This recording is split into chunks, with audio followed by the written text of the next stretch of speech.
Mimi nimemwona Raila Odinga akimwambia William Ruto akisema ya kwamba Ramaphosa eti Samia Suluhu walikuwa wanafaa kuja Kenya, mwingine alikuja Kenya ili waje waongee. Mimi nashangaa wanakuja kuongea nini?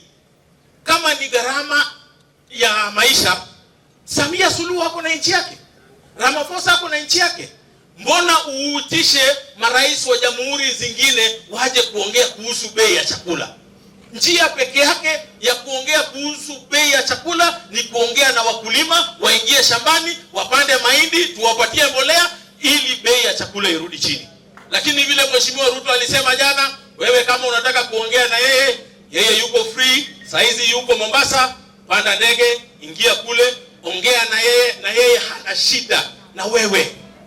Mheshimiwa Rais hana shida na wewe, enda uongee na yeye. Lakini kama ni maneno ya handshake, sahau.